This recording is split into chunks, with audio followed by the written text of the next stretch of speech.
Hey guys, welcome to week 3. Hopefully everybody's all caught up, ready to go. I know that some of you started late, but those first 2 weeks, pretty light load, so hopefully you're caught up by now. If not, and you need extra time, you've got to communicate with me, let me know what's going on, but I would think everybody could be caught up by the end of this week. Of course, we do have a short week. There's no school Monday because of Labor Day, but you should be able to get through the content within 4 days. There are 3 assignments due. So picking up the pace just a little bit. And I want to give you a few reminders as you start the week. One of them is about attendance. There's still some questions about how attendance is taken. It's on a 24-hour basis. So, I've had students say, I can't possibly log in at the same exact time every day. And that's not what you have to do. Just make sure that within a 24-hour period that you're logging in. And I understand there might be some days where you can log in at like 9 in the morning and maybe the next day, for whatever reason, you're thinking, I'm not going to be able to get a login until 3 o'clock in the afternoon. So you might have to plan ahead a little bit and maybe, in the morning before you rush off to whatever it is you might be doing, that you just log into Schoology, open a tab for each one of your classes, click into materials into a folder, and just leave it open for 5 minutes, close it up, and you're good to go. That means when I go in around 5 o'clock to take attendance, I'm going to see a login for you within the last 24 hours. So it doesn't matter what time it is within that last 24 hours, I'm just looking back through a 24-hour period every day. And of course I fudge a little bit. Obviously if you're within a few hours of that 24-hour period, you're not going to be marked absent. So if it becomes an issue at all, just let me know, reach out. Like if you're consistently being marked absent and you don't think you are, let's look at it together.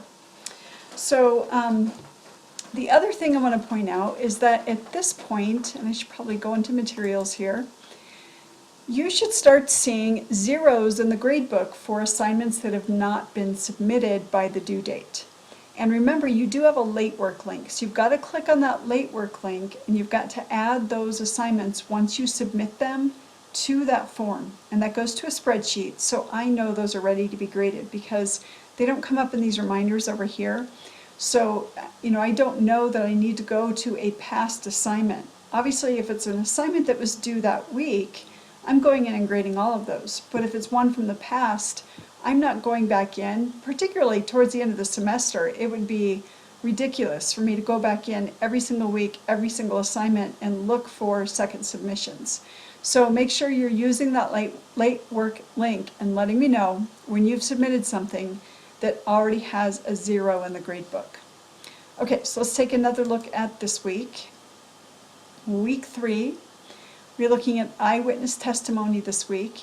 And there's kind of a cool activity here, how the brain perceives the world. Now, there's not an assignment tied into this, however, there will be questions from it on your unit exam. So you can't skip it, you still need to go through this. Things that kind of make you, those aha moments as you're going through this, you might even jot a few of those down because those are the kinds of things I might be asking you to recall on your unit exam. So once you click on this, you are going to be taken to an activity that opens up that looks like, let me bring it over here. Looks like this. After you have to click through, I think it's a start page, asks you if you want it in Japanese. Hey, totally up to you. I wouldn't recommend it. But then you get to this page. I just wanted to point out that you actually have to run your cursor over these squares and then click on each one individually. So there are 4 different activities here that you're going to want to go through. And this really is pretty cool, I promise. It's interesting. So you'll probably like that. Okay, and then from there, there is a worksheet that you'll be doing. It's the CSI Online Eyewitness. It's actually a website, and there are questions that go along with different parts of the website. So I wanted to show you that on the worksheet, there is a link here for that website. And then this is the part that students often miss. It tells you, Site 1, the art of crime detection. Let's look at that. Sometimes I find it really hard to speak when I'm just talking to myself on my computer. Okay, so here's the site that you get taken to, okay? And it told you that you're going to eyewitness topics, Okay, it says look under Eyewitness Topics. That's right here. And the first one, site number 1, The Art of Crime Detection. That's right here. So you'll just click there. Okay? Oh, that's annoying. Let's not do that again. So the second part here, part B, tells you to click the link to begin your first assignment. That's in that same site. So when you get through the first part, you'll see that it gives you an option to begin your first assignment. So it's telling you to finish all 3 activities and then rate yourself. Type something in here. Let me know how you think you did and why. And then site number 2, spot the differences. It's right here. I wanted to point out that there's actually several different ones here. Here's spot the difference. And then the next one, let's see, powers of observation and test your memory. Oh, that's spelled wrong. Sorry about that. Those are both right here too.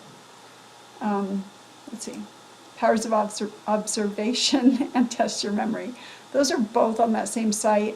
And I know that one of them doesn't come up here. There's powers of observation, so obviously it's the other one. Something doesn't come up on there. I'm looking at your worksheet again. Oh, maybe they are all linked there. Okay, maybe it was last year that they weren't linked. So anyway, it's all there. So you just need to read on the worksheet where you're supposed to be. Click on those here on this site. So let's take a look. You're going to submit that on the next page. That would be on this page here. You're going to do some reading here. And let's take a look at this eyewitness memory quiz. You are going to click on this internet article. So you'll have that open, but then on the next page in the lesson, there's a quiz. Now it's not a quiz, it's just a way for me to put those questions out there where you can type in the answers, and it's much easier. You're not creating a document, you're not having to save something and send it to me. It's all right there and it's easy for me to grade. So once you have this up, I would suggest that you come in and do a duplicate tab, or actually this on my computer it came up as a second tab. So then you can move on to the quiz, and you can have the quiz open in one page. Let's look at this like you would look at it. So you can read the questions here and have the article open in another tab. For those of you lucky enough to have a second screen, that'd be awesome. Or you could do a split screen, whatever works for you. Just know that you will be entering your answers in that quiz format on that second page. Get out of that quiz. And then improving eyewitness testimony. This one you have a PowerPoint that you need to open, and there's a PowerPoint guide. So this is one of those assignments where this is just me checking to make sure that you're actually going through that content and that you can find those answers and recall. Okay, pretty simple level type assignment. Some of your assignments are a little deeper thinking, like when I asked you to comment on those 2 statements about scientific method last week. That's when I'm looking a little bit deeper thinking. Some of those questions on that quiz we just looked at, this one, not so much. It's more just me making sure that you're going through the content. And again, all of this could show up on the unit exam. So that's your week 3. Not difficult. No assignments here that should really trip you up or that you should have a lot of anxiety or questions about. But of course, if you do, you need to let me know so I can help you through those.